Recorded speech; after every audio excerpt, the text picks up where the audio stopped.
بسم اللہ الرحمن الرحیم وَلَقَدْ خَلَقْنَاكُمْ ثُمَّ صَوَّرْنَاكُمْ ثُمَّ قُلْنَا لِلْمَلَائِكَةِ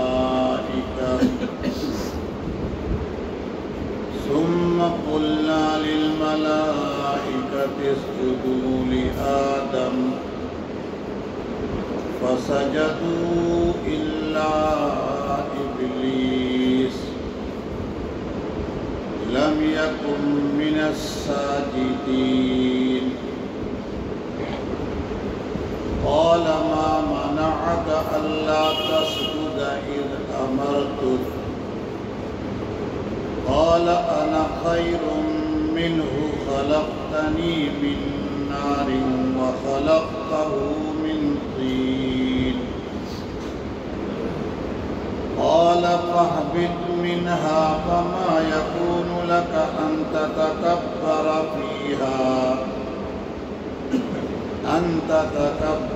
فِيهَا فَاخْرُجْ إِنَّكَ مِنَ الصَّاغِرِينَ قَالَ أَنظِرْنِي إِلَى يَوْمِ يُبْعَثُونَ قَالَ إِنَّكَ مِنَ الْمُنظَرِينَ قَالَ فَبِمَا أَغْوَيْتَنِي لَأَقْعُدَنَّ لَهُمْ صِرَاطَكَ الْمُسْتَقِيمَ ثُمَّ لَآتِيَنَّهُم مِّن بَيْنِ أَيْدِيهِمْ وَمِنْ خَلْفِهِمْ وعن أيمانهم وعن شمائلهم ولا تجد أكثرهم شاكرين قال اخرج منها مذءوما مدحورا لمن تبعك منهم لأملأن جهنم منكم أجمعين صدق اللہ العظیم۔ آپ کے سامنے پارہ نمبر 8 سورت نمبر 7 سورت الاعراف کی آیت نمبر 11 سے 18 تک تلاوت ہوئی ہے۔ ارشاد ربانی ہے وَلَقَدْ خَلَقْنَاكُمْ، ہم نے تم کو پیدا کیا ہے، ثُمَّ صَوَّرْنَاكُمْ، پھر ہم نے ہی تمہاری صورتیں بنائی ہیں، ثُمَّ قُلْنَا لِلْمَلَائِكَةِ اسْجُدُوا لِآدَمَ، پھر ہم نے فرشتوں کو حکم دیا کہ آدم کو سجدہ کرو، فَسَجَدُوا إِلَّا إِبْلِيسَ لَمْ يَكُنْ مِنَ السَّاجِدِينَ، چنانچہ ابلیس جو سجدہ کرنے والوں میں شامل نہ ہوا کے سوائے سب کے سب سجدہ ریز ہو گئے۔ قال، اللہ نے ارشاد فرمایا، ما منعک اللہ تسجد اذ امرتک، میرے حکم کے باوجود تم کو سجدہ کرنے سے کون سی رکاوٹ پیش آئی؟ قال، کہنے لگا، انا خیر منہ، میں اس سے بہتر ہوں، خلقتنی من نار وخلقتہ من طین، آپ نے مجھے آگ سے اور اسے مٹی سے پیدا کیا ہے۔ قال، ارشاد ربانی ہوا، فاہبط منہا، یہاں سے دور ہو جا، وما یکون لک ان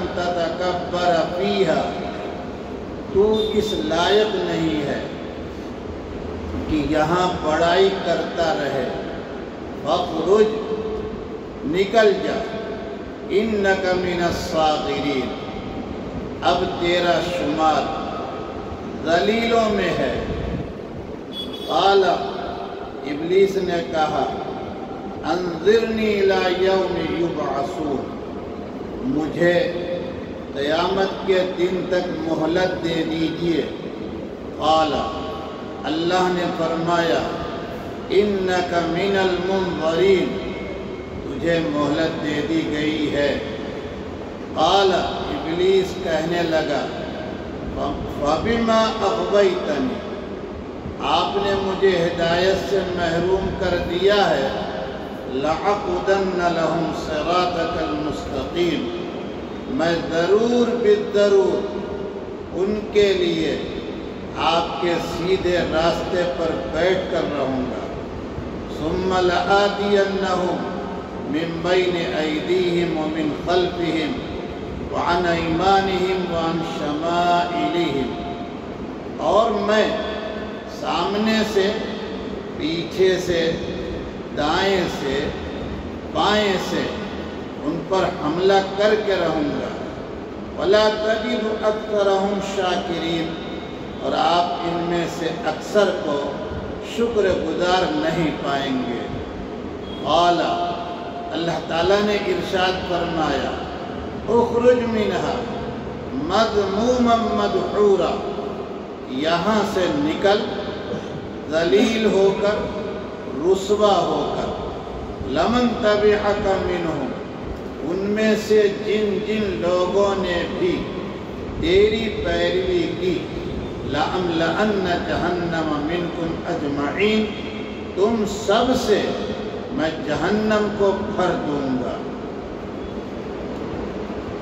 سبق شروع ہوا ہے 11 نمبر کی آیت سے۔ پہلی بات اللہ تعالیٰ نے فرمایا، انسانوں سے تمہارا خالق، جنم داتا، تمہیں وجود میں لانے والی ہستی صرف میری ہے، میرے سوا کسی خواجہ نے، کسی پیر ولی نبی نے، کسی پتھر نے، کسی بت نے تم کو جنم دیا نہیں۔ آگے آؤ، تم کو جنم دیا، جنم صرف دینے والی ذات میری ہے۔ نہیں سمجھ رہے ہیں؟ تو خالق کون ہے؟ صرف اللہ۔ اللہ تعالیٰ پھر اسی کو کہیں گے اسی بارے میں آگے چل کے، فَتَبَارَكَ اللَّهُ أَحْسَنَ الْخَالِقِينَ، اللہ کی شان کیسی بابرکت، بلند و بالا ہے، جو بہترین پیدا کرنے والا ہے۔ ایک معمولی ایسا قطرہ جس میں بدبو، جس کے لگنے پر اسلامی قانون جو کہے وہ الگ بات ہے، لیکن شریف انسان اس ناپاک اور اس بدبودار پانی کے ساتھ رہ نہیں سکتا۔ لیکن صاحب دیکھیے، خوبصورت گال، بڑی بڑی آنکھیں، کیسا چہرہ، کیسی ہائٹ، کیسی ناک، 5 انگلی کیسی خوبصورت، ہاتھ بالکل برابر۔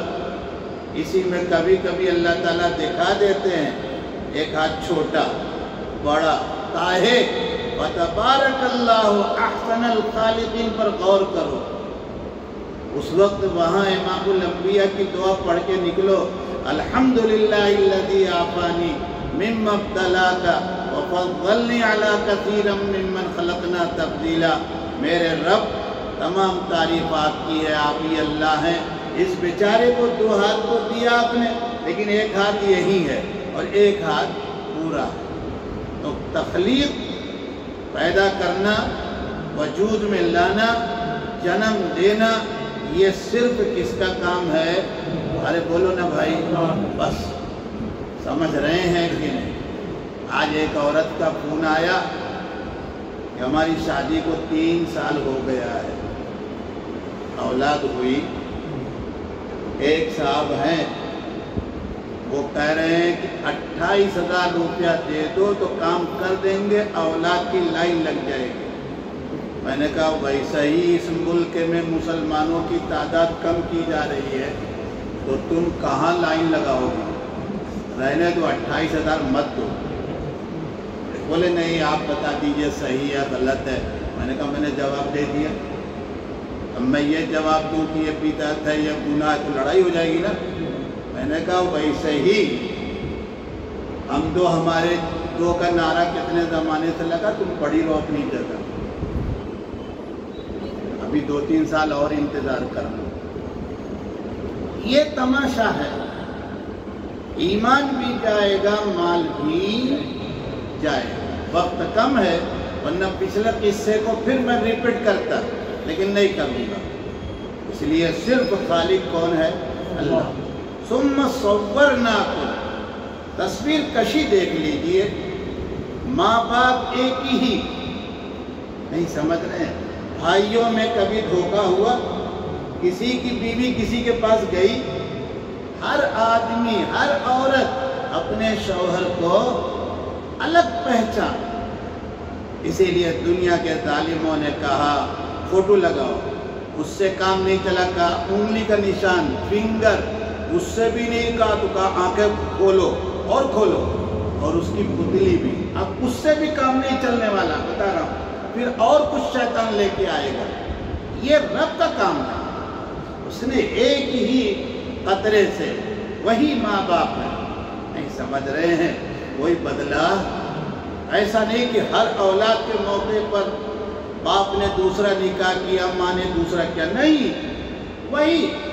اور پھر جب یہ سلسلہ چلا 200 250 300 چھوٹے بڑے پوتی پوتا نواسے ملا کے کنبہ پھیلا، یا اللہ کہیں کوئی کسی سے دھوکہ کر۔ صورنا، ایسا فوٹو کھینچ رہا بنا رہا ہے، اور کس پر؟ پانی پر۔ کس پر؟ پانی پر۔ اس پر تو پینٹ بنانا، آرٹسٹ بننا تو آسان ہے، لیکن پانی پر ذرا کوئی بنائے تو، یہ ہے اللہ۔ اب تیسری بات سنیے جو توجہ سے سنیے گا۔ آدم علیہ السلام وجود میں آ گئے، اب اللہ تعالیٰ روح پھونک کر مقام ان کا بلند کریں گے، اور اس مقام بلند کرنے کے بعد نبوت ملے گی۔ مقام کیسے بلند ہوگا؟ اللہ جس طرح کریں گے ویسے ہی مقام بلند ہوگا، اس میں کوئی دوسرا طریقہ۔ اس لیے توجہ سے یاد رکھیے، آدم علیہ السلام کا وجود مٹی سے ہو رہا ہے۔ کس سے ہو رہا ہے؟ اب اس مٹی کا نہیں، انسان کا۔ مٹی ماتا نہیں ہے بلکہ انسان مٹی سے وجود میں آیا، اس کا مقام اللہ بلند کر رہے ہیں ایسی مخلوق کے سامنے جو نور سے پیدا کی گئی ہے، جو گناہوں سے معصوم، گناہوں کا کوئی تصور، دنیا کی کوئی ضرورت اس کو چاہیے۔ توجہ سنیے، ثم قلنا للملائکۃ، پھر ہم نے فرشتوں کو حکم دیا اسجدوا لآدم، آدم کو سجدہ کرو۔ اب ذرا تھوڑا سے دائیں بائیں والوں کے بیچ میں رہ کر بات سمجھو۔ امام الانبیاء صلی اللہ تعالی علیہ وسلم کے انسان ہونے کا انکار کرنا، آپ انسان نہیں بلکہ کیا؟ نور ہیں، نور، یعنی آپ کا وجود جو ہوا ہے آپ کے مادہ تخلیق میں نور ہے۔ کیا ہے؟ ٹھیک ہے، مان لیا ہم نے۔ آدم کا وجود کس سے ہوا ہے؟ ارے بولو نا۔ اور سجدہ کرنے والی جو مخلوق آ رہی اس کا وجود نور سے، تو نور جھک رہا ہے، نور سجدہ کر رہا ہے، کس کا؟ تو درجہ کس کا بڑا ہوا؟ ارے بولو بھائی، درجہ کس کا بڑا؟ مٹی سے جو چیز آ رہی ہے، اور میں پہلے اسی لیے کہہ چکا ہوں درجہ بڑھے گا گھٹے گا اللہ کے کرنے سے، کسی کے کرنے سے۔ تو آدم علیہ السلام ہی کی تو اولاد حضرت خاتم النبیین ہیں کہ نہیں؟ جب آپ انہی کی اولاد ہیں تو آپ کا یہ کہنا، آپ کے بارے میں یہ کہنا کہ آپ مٹی سے نہیں پیدا ہوئے، نور سے پیدا ہوئے، یہ آپ کا درجہ بڑھانا ہے کہ گھٹانا؟ ارے بولو، نہیں سمجھ میں آیا؟ ارے درجہ بڑھانا ہوا گھٹانا؟ ارے بھائی جو چیز جھک رہی تھی، میں علماء کی زبان نہیں بول رہا ہوں جان بوجھ کے، آپ کو اگر علماء کی زبان سمجھ میں آئے تو میں کہہ دوں، جو چیز مفضول ہے، فرشتے کیا ہیں؟ مفضول، کیوں؟ وہ جھک رہے ہیں، اور آدم افضل، تو حضور اولاد ہیں آدم کی، لہذا حضور کو آپ کہیں کہ یہ انسان نہیں، تو افضل کو آپ نے مفضول، گھٹیا، کمتر بنا دیا کہ نہیں بنا دیا؟ یہ اب شیطان دھوکہ دیتا ہے، عقل لگا دیتا ہے۔ عقل آئی ہے دین کے تابع بن کے چلنے کے لیے، عقل اس لیے نہیں ملی ہے کہ دین کے مد مقابل دین سے ٹکراؤ اور لڑنے کے لیے عقل دی گئی ہے، نہیں۔ ایک مثال آئی، سنو۔ ہمارا دل بہت چاہ رہا ہے، ہم مسجد میں آ گئے 1 بجے سے پہلے، اور امام صاحب کو آہستہ سے کان میں کہا، آج ایسا دل بے چین ہے کہ ظہر کی 6 رکعت پڑھائیے۔ امام صاحب گرم ہو گئے، کیسا آدمی ہے، بے وقوف نہیں تھے، کہا نہیں آپ بات سمجھو۔ امام صاحب نے کہا سمجھو بھائی، بولا 4 رکعت نماز عبادت ہے کہ نہیں؟ ارے بولو نا، آپ لوگ بھی تھوڑی دیر کے لیے نوری بن جاؤ نا، عبادت ہے کہ نہیں؟ امام صاحب نے کہا کہ عبادت ہے۔ بولا 2 رکعت نماز، ارے بولو عبادت ہے کہ نہیں؟ کہا عبادت ہے۔ تو کہا 4 میں 2 جوڑ دیا تو عبادت کے ساتھ ہو رہی، کیا گناہ ہے؟ ارے سمجھ میں نہیں آیا؟ امام صاحب نے کہا ویری گڈ۔ بولا امام صاحب پڑھاؤ، یہ بھی رب کو ہدیہ۔ اب امام صاحب کو ہدیہ بھی ملا اور عقل سے عقل مل گئی، حالانکہ یہ عقل اللہ کے حکم کے خلاف، یہ عقل امام الانبیاء کے ارشاد اور عمل کے خلاف۔ اب بتائیے آپ، ظہر کی آج نماز صحیح ہوئی؟ بس یہی حال ہے، امام الانبیاء کا نوری ماننا اور امام الانبیاء کا بشر ماننا۔ امام الانبیاء بشر ہیں، ان کا درجہ، انگریزی زبان مجھ کو نہیں آتی، کیا کہتے، پروفائل ہیں، سمجھ رہے ہیں کہ نہیں؟ بالکل ہائی لیول کے ہیں۔ نور بناؤ گے تو یہ کمتر درجہ نہیں بلکہ گھٹیا درجہ ہے۔ کیوں؟ آدم کو سجدہ کون کر رہا ہے؟ اللہ تعالیٰ یہ نہیں کہہ رہے ہیں آدم سے کہ آپ سجدہ فرشتوں کو کیجئے، بلکہ آدم کے سامنے اللہ تعالیٰ فرشتوں سے کہہ رہے ہیں کہ اے فرشتوں تم سجدہ کس کو کرو؟ آدم کو کرو۔ آپ تو سمجھ گئے کہ نہیں سمجھے؟ ارے بولو نا بھائی، انشاءاللہ اس کو نسل میں پھیلا دو گے کہ نہیں پھیلا دو گے؟ سمجھ کہ نوری بن کے رہو گے؟ نہیں، بشری ہم لوگ ہیں، انسان ہیں ہم، سمجھ رہے ہیں؟ اور ہمارا آخری پیغمبر اور سارے نبی آدم سے لے کر عیسیٰ تک سب انسان اور سب افضل ترین۔ کیوں؟ یہ نوری مخلوق ملائکہ کی یہ سجدہ کے لیے ادھر آ رہی ہے، آدم اور انبیاء ادھر سجدہ کر رہے، بات ختم ہو گئی۔ فَسَجَدُوا إِلَّا إِبْلِيسَ لَمْ يَكُنْ مِنَ السَّاجِدِينَ۔ چنانچہ ابلیس جو سجدہ کرنے والوں میں شامل نہ ہوا، کے سوائے سب کے سب سجدہ ریز ہو گئے، یعنی ملائکہ اپنے سے اعلیٰ حضرت آدم کے سامنے سجدے میں گر پڑے۔ ابلیس نے سجدہ کیا۔ اب یہاں سجدہ سے ذہن ہٹا کر ایک بات سمجھو، ابلیس نے اللہ کا حکم مانا یا توڑا؟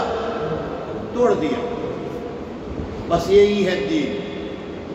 جس انسان نے اللہ کا حکم مان لیا وہ اللہ کا بندہ ہے، مقرب ہے، اللہ والا ہے، اور جس نے اللہ کا قانون، اللہ کی بات توڑ دی، انکار کر دیا، وہ ابلیس کی بات پر چل رہا ہے۔ بس یہیں سے ڈیوائیڈ ہو جائے گا۔ بیچ میں کیا ہے؟ یہ ڈیوائیڈر بنتا ہے نا راستوں میں، یہ ڈیوائیڈر یہی ہے، بس ہو گئی بات ختم۔ اب اس میں سناتنی کون ہے، یہودی کون ہے، عیسائی کون ہے، کیا ہے اور کہاں کیا ہو رہا، کچھ نہیں ہو رہا ہے۔ ڈیوائیڈر کی اس طرف کون ہے؟ اللہ کی بات کو توڑنے والے، اور ڈیوائیڈر کی اس طرف کون لوگ ہیں؟ ماننے والے۔ یہیں سے بات سمجھ میں بات آئی۔ کبھی کبھی ہمارے جیسے نام کے مسلمان بھی ادھر چلے جائیں گے۔ کیسے؟ اللہ پاک نے کہا، پچھلے پارے میں ہم پڑھ کے 5ویں میں چلے آئے، میاں بیوی میں بات بگڑے تو صلح کرو، سمجھاؤ، یہ کرو وہ کرو، سارے راستے بتائے۔ طلاق کا نمبر بہت بعد میں، لیکن ابلیس نے کہا کہ نہیں، ہم اکثریت میں ہیں، سمجھ رہے ہیں، 305 سیٹیں ہمارے پاس ہیں، اس لیے ہم کو چاہیے کہ سامنے کی پارٹی توڑیں۔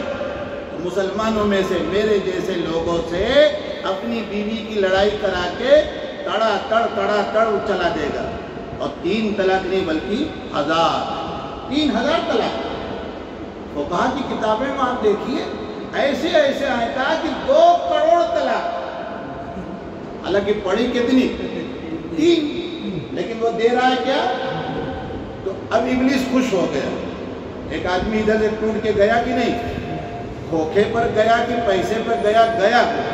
سمجھ رہے ہیں کہ یہی ڈیوائیڈر ہے، بہت آسان ہے سمجھنا، الحمدللہ آپ اس کو سمجھو، اس لیے کہ الجھنے کی کوئی ضرورت نہیں ہے۔ یہ ہمارے خلاف ہیں، یہ ہمارے موافق ہے، یہ ہم سے کہہ رہا ہے کہ ہم تمہارا یہ بنا دیں گے، بگاڑ دیں گے، کوئی نہیں بنائے گا۔ یہ سب ڈیوائیڈر کی اس طرف کھڑے ہوئے ہیں، سمجھ رہے ہیں، اور ہم بھی خطرے میں ہیں، کبھی کبھی ادھر چلے جاتے ہیں۔ اب اللہ تعالیٰ نے حکم دیا تھا، وہاں جتنے لوگ تھے تو یہ فرشتے تھے، یہ بھی اسی میں تھا۔ اب جب دیکھا سامنے ہی قانون توڑ رہا ہے، اللہ تعالیٰ نے پوچھا، قالا، ارشاد ربانی ہوا، ما منعک الا تسجد اذا امرتک، میرے حکم کے باوجود تم کو کس چیز نے سجدہ کرنے سے روک دیا؟ اب سنیے، ابھی عقلی دلیل بتایا آپ کو، عقل کیا کہہ رہی تھی ظہر کی نماز میں، یہاں وہی عقل چلا رہا ہے۔ قال شیطان نے کہا، ابلیس نے کہا، انا خیر منہ، اے من آدم، آدم سے میں اچھا ہوں۔ کیسے؟ اب دلیل دے رہا اپنے مینڈے کی، خلقتنی من نار، پتہ چلا کہ ابلیس کا جنم آگ سے ہوا، کس سے؟ آگ سے۔ اب کوئی شک و شبہ نہ رہنا چاہیے۔ دوسری جگہ اسی قرآن میں ہے کہ یہ آگ سے پیدا ہوا ہے، آیت مجھ کو یاد نہیں ہے، اس لیے بس اتنا اشارہ کر دیتا ہوں۔ وَخَلَقْتَهُ مِن طِينٍ، آدم کو آپ نے کس سے پیدا کیا؟ مٹی سے۔ سوال اس کا نہیں ہے یہ آگ سے پیدا ہوا، مٹی سے پیدا ہوا، آگ ہو کہ مٹی ہو یا اور بھی کوئی مخلوق ہو، اس کا خالق کون ہے؟ اللہ۔ تو اللہ تعالیٰ جب اپنی مخلوق کو پیدا کریں گے تو ان مخلوق کا درجہ اور اس کا اکرام اور اس کی عزت بھی اللہ ہی دیں گے، اور جس مخلوق کا جو درجہ اللہ متعین کریں گے۔ اب اگر دوسری کسی مخلوق نے چیٹنگ کی، اس کے درجے کو گھٹایا بڑھایا، تو یہی اللہ کا قانون توڑنا ہے۔ اب اللہ تو کہہ رہے ہیں کیا کہ سجدہ کرو، وہ اپنے طور پر کہتا ہے کہ نہیں میں بہتر ہوں، کیوں؟ آگ سے پیدا کیا۔ اللہ تعالیٰ نے کہاں آگ کو افضل بتایا، بہتر بتایا، مٹی کو گھٹیا بتایا، کہیں ہے؟ جب نہیں، اس وقت کا پیغمبر آدم، اس کی زبان سے بھی یہ ایسی کوئی بات نہیں نکلی، اور نہ اللہ نے یہ حکم دینے سے پہلے، سجدہ سے پہلے، کہ تم افضل ہو، تم گھٹیا ہو، تم معمولی، ایسا کوئی۔ تو پتہ چلا اپنی عقل لگایا، جیسا کہ ابھی ظہر والی مثال ہم نے۔ لہذا ایک بات توجہ سے سنیے گا، کتاب اللہ قرآن، سنت رسول، احادیث پاک، جس میں آپ کے ارشادات ہیں، آپ کا کردار اسوہ حسنہ ہے، آپ کے صحابہ کا عمل ہے، اس کے موافق عقل کہہ رہی ہو، عقل چل رہی ہو، تو یہ عقل مانی جائے گی۔ ارے سمجھ میں بات آئی گی؟ اور عقل نے اپنے طور پر دوڑنا شروع کر دیا، قرآن کو بھی چھوڑ کر، احادیث کو بھی چھوڑ کر۔ ایسی عقل کا کوئی مطلب، یہ عقل وہی ہے کیا کہ ہم نے بہت پرانے لوگوں سے سنا ہے کہ یہاں مندر تھا، لہذا جب مندر ہے تو مندر ہماری آستھا کی جگہ ہے، آپ لوگ لڑیے نہیں، صلح کر لیجئے، بہت تو بہت احسان مان لیجئے کہ ہم آپ کو فلانی جگہ زمین دے دیتے ہیں۔ یہی وہی عقل ہے، سمجھ رہے ہیں کہ نہیں؟ اور کتاب اللہ سنت رسول کیا کہے گی؟ نہیں، جب ایک چیز بن گئی تو ہمیشہ کے لیے کیا ہو گئی؟ یہ ہمیشہ سمجھتے رہیے آپ۔ اب اللہ تعالیٰ نے کیا کہا؟ فَحْبِطْ مِنْهَا، اتر جا یہاں سے، دور ہو جا۔ کاہے؟ فَمَا يَكُونُ لَكَ أَن تَتَكَبَّرَ فِيهَا، تو اس لائق نہیں کہ یہاں بڑائی کرتا رہے۔ کہاں؟ اے فی السماء اے فی الجنہ۔ دونوں جملے میں نے استعمال اس لیے کیے کہ حضرات مفسرین رحمہ اللہ دو حصوں میں اپنی اپنی رائے رکھ رہے ہیں۔ بہت سے مفسرین کہتے ہیں یہ آسمان میں تھا، اور آسمان ہی میں اللہ تعالیٰ نے یہ ساری محفل سجائی ہے۔ بہت سے مفسرین کہتے ہیں جنت میں تھا، لیکن آسمان میں یہ بات ہوئی ہو یا جنت میں رہی بات ہوئی ہو، دوسرے لفظوں میں کہ یہ آسمان سے نیچے پھینکا گیا، بھگایا گیا، یا جنت سے، دونوں جگہ پتہ چلا اللہ کی نافرمانی کرنے والے لوگ نہیں رہیں گے، فرما بردار لوگ رہیں گے۔ اگر اس نے فرما برداری کی ہوتی تو یہ نیچے آتا۔ فرشتے ہیں کہاں؟ آسمان میں ہو یا جنت میں ہو، ہم اس میں بحث نہیں کریں گے، اس میں بحث کی کوئی گنجائش نہیں ہے۔ تو پتہ چلا مقرب لوگ کہاں ہوں گے؟ اچھی جگہ، اور مردود نافرمان لوگ گھٹیا۔ تو آپ کہیں دنیا مردود ہے، دنیا مردود نہیں کہیں گے ہم، لیکن دنیا کا درجہ تو حضور نے خود ہی بتا دیا کہ اگر اس دنیا کی اہمیت اللہ کے نزدیک مچھر کے پر کے برابر بھی ہوتی تو اپنے دشمنوں کو ایک قطرہ پانی بھی اللہ نہ دیتا۔ لیکن پھر بھی بتا دیتا ہوں یہ دنیا اچھی چیز ہے۔ کیوں؟ اس دنیا کا سسٹم بنایا ہے، یہاں ایسے لوگ ہوں گے جو اللہ کے نام پر راتوں رات عبادت کریں گے، جان مال کا نذرانہ پیش کرتے رہیں گے، عبادت و طاعت کر کے اللہ کی رضا حاصل کریں گے۔ اور یہ دنیا واقعی بڑی پریشان کن ہے ان نافرمانوں سے جو فتنہ فساد پھیلائیں گے۔ یہ دونوں چیز یہاں رہے گی، سمجھ رہے ہیں؟ یہاں سے ہٹ کے کہیں دونوں چیز ایک ساتھ ہونے والی۔ آسمان میں انبیاء علیہ السلام ہیں کہ نہیں ہے؟ عیسیٰ علیہ السلام کے بارے میں تو پکا، باقی احادیث اور سنیں پڑھیں، ادریس علیہ السلام بھی وہی ہیں، ابراہیم علیہ السلام بھی وہی ہیں، تو پتہ چلا کہ یہ وہاں سے نکالا گیا۔ کیوں؟ یہ اس درجے کے لائق تھا۔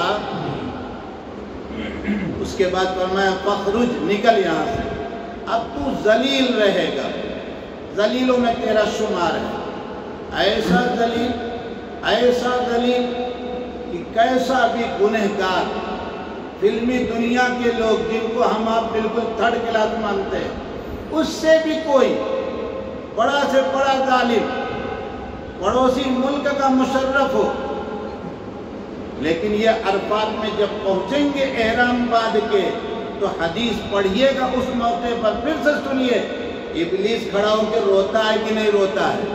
ارے بولو نا، یہ ہے ذلیل وہ ہو رہا ہے، ایسی ہڈیاں اس کی ٹوٹتی ہیں کہ اوہو یہ تو آ گئے اپنے رب کے سامنے، ان کا رب رحمان ہے، مہربان ہے، یہ تو سب دھل دھلا دے گا ان کو۔ اس کے بعد اللہ تعالیٰ سے کہنے لگا مجھے مہلت دیجئے الی یوم یبعثون، بعثن دوبارہ زندہ کیا جانا، قیامت تک، اسی کا ترجمہ۔ سورہ صاد میں اللہ تعالیٰ کہتے ہیں اِلَى يَوْمِ الْوَقْتِ الْمَعْلُومِ، ایک مقررہ وقت تک مجھے مہلت دے دیجیے۔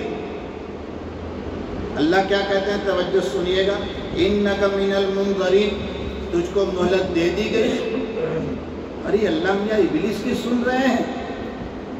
اللہ تعالیٰ نے یہ آیت یہاں پر باقی رکھ کر یہ بات کہہ کر ثابت کیا ہے اپنے دربار کی وسعت کو، کہ میرا دربار ایسا ہے، جس نے مجھ کو یا اللہ کہہ کر اپنی پریشانی بیان کی، میں اس کو نیک صالح مسلمان عابد دیکھوں گا نہیں، اس کی فریاد کے لیے دوڑ جاؤں گا۔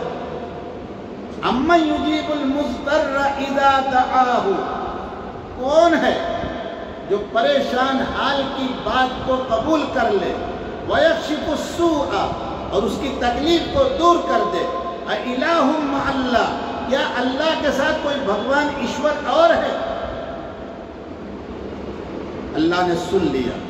تو جب اللہ ابلیس کی سن رہے ہیں، اور تعلیم کے حلقوں میں تو سنا ہوگا یا کسی مقرر سے کم سنا ہوگا کہ فرعون کا زمانہ ہے، پانی مصر میں ختم ہو گیا، قحط پڑ رہا ہے، لوگوں نے کہا خدائی کا دعویٰ کرتا ہے، صبح تک پانی نہیں آیا تو تیرا انجام برا ہوگا۔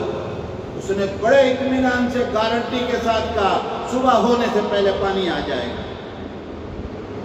اب رات ہوئی، اندھیرا ہو گیا، شاہی لباس اتار دیا اس نے، کرسی چھوڑ دی، تخت چھوڑ دیا، تنے تنہا ٹاٹ کا کپڑا پہن کے، لباس پہن کے، بیچ دریائے نیل میں کھڑا ہو کے کہنے لگا ہیں تو آپ ہی اللہ، 100%، اس میں مجھے کوئی شک، لیکن دنیا میں میں نے چیلے پال رکھے ہیں، ان پر میری گورنمنٹ چلائیے آپ، اس لیے پانی دے دیجیے۔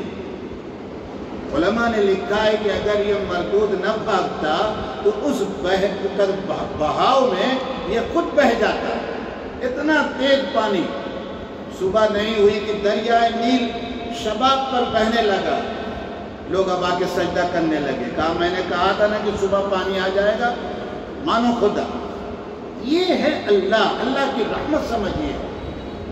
ہم آپ کو اس لیے روک روک کر سمجھا رہے ہیں، کاہے کو ہم مایوس ہو رہے ہیں؟ لا تیأسوا من روح اللہ، اللہ کی رحمت سے مایوس مت ہو۔ ہاں، مایوس ہونے والا کون ہے؟ الا القوم الکافرون۔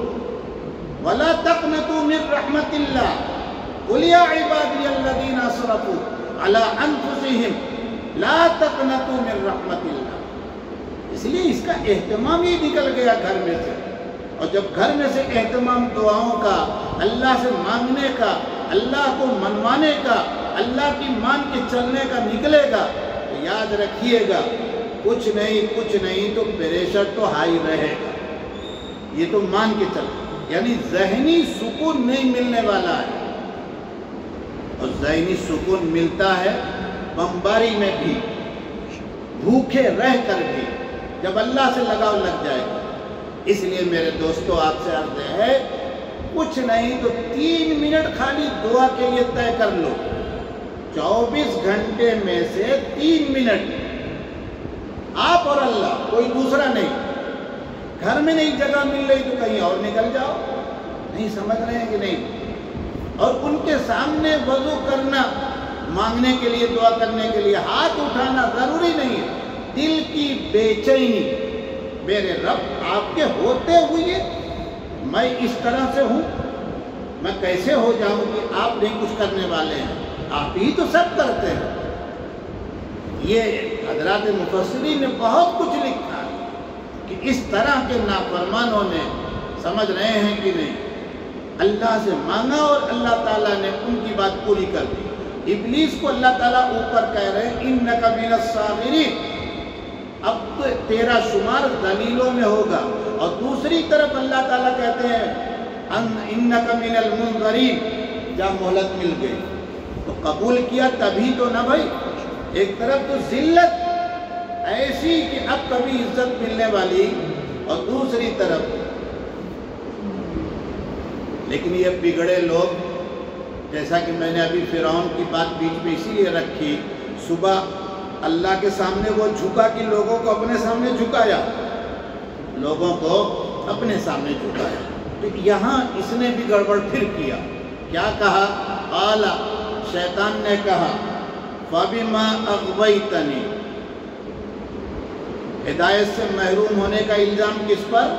اللہ پر۔ ہم لوگ بھی کچھ اثرات لیے ہوئے ہیں، اللہ توفیق دے گا تو نماز پڑھیں گے، اللہ توفیق دے گا تو حج میں جائیں گے۔ توفیق کیسے ہوگی؟ اپنے کچن کو آباد رکھنے کے لیے تو بانے گھر تک تو جانا پڑتا ہے کہ نہیں پڑتا ہے، اور وہاں خالی ہاتھ بھی نہیں جاتے، کچھ رنگین پیسے کاغذ بھی چاہیے، اس کے لیے نوکری بھی کرتے ہیں، دھکے بھی کھاتے ہیں۔ 3 بجے رات کو اٹھ گئے، وہاں بھی تو یہ کہنا چاہیے کہ توفیق آپ کی ہو گئی تو گھر میں آ جائے گا سب۔ پتہ چلا کہ یہ انسان کبھی کبھی ابلیس سے بھی آگے بڑھنے کی بات کرتا ہے۔ اس لیے کیا کہا اس نے؟ آپ نے مجھے محروم کیا ہے، لَأَقْعُدَنَّ لَهُمْ صِرَاطَكَ الْمُسْتَقِيمَ، اب ہم ان انسانوں کے لیے آپ کے ہدایت والے راستے پر جہاں سے نجات ملنے والی ہے ہم بیٹھ جائیں گے۔ اور کرے گا کیا وہ؟ دائیں سے بائیں سے آگے سے پیچھے سے حملہ ترجمہ کیا، یعنی بہکائے گا، بس یہی کام اس کا، گلا نہیں گھونٹ دیتا، زبردستی پکڑ کے لے جاتا، بس گناہ کو ایسی خوبصورت پیکنگ میں لے کر آتا ہے کہ انسان اگر اپنے کو نہ سنبھالے تو سنبھل پائے گا، اور جب انسان کا ایمان مضبوط ہوگا تو اس کے خیمے میں 1 نہیں 10 نہیں اس سے زائد لڑکیاں ننگی بھیجی جائیں، پھر بھی وہ انہی کے سامنے قرآن اور تلوار لے کے پڑا رہے گا، ان کی طرف نظر اٹھائے گا نہیں۔ یہ انسان کی ہمت کی بات ہے، یہی انسان کا درجہ اوپر جاتا ہے۔ اور اگر پیکنگ دیکھ کر بہکا تو پھر ایسا نیچے جاتا ہے، ثم رددناہ اسفل سافلین۔ اس نے ایک اور بات کہی، لا تجد اکثرہم شاکرین، یہ چیز بھی ذرا غور کرنے کی ہے۔ معمولی سا جھٹکا کہیں لگا، کوئی معمولی سا نقصان ہوا، ہائے ہائے کیا ہو گیا کیا ہو گیا کیا ہو گیا، وہی ہوا جو ہونے والا تھا۔ سمجھ رہے ہیں کہ نہیں؟ سب نظام سے چل رہا ہے، کوئی چیز نظام کے خلاف نہیں ہے۔ اللہ تعالیٰ ناراض ہو گئے اور فرمایا کہ اب تو یہاں سے ذلیل رسوا ہو کے نکل اور کان کھول کے سن کے جا، تجھ کو نہیں، تیری پیروی کرنے والے، تیری ہاں میں ہاں ملانے والے، تیرے بہکاوے میں آنے والے، ہم سب کو اٹھا کر ایک ساتھ جہنم کو بھر دیں گے۔ اللہ تعالیٰ ہماری آپ کی حفاظت فرمائے، ہمیں شیطان کی شرارتوں کو، شیطان کے بہکاوے کو سمجھنے کی توفیق عطا فرمائے۔ ہم جہاں بھی رہیں اللہ تعالیٰ کی اطاعت و فرما برداری کرتے رہیں۔ اللہ تعالیٰ اپنا فضل فرمائے، ہم سب کے مسائل کو حل فرمائے، بیماروں کو شفائے عاجلہ مستمرہ عطا فرمائے۔ سبحان ربک رب العزت عما یصفون وسلام علی المرسلین والحمد للہ۔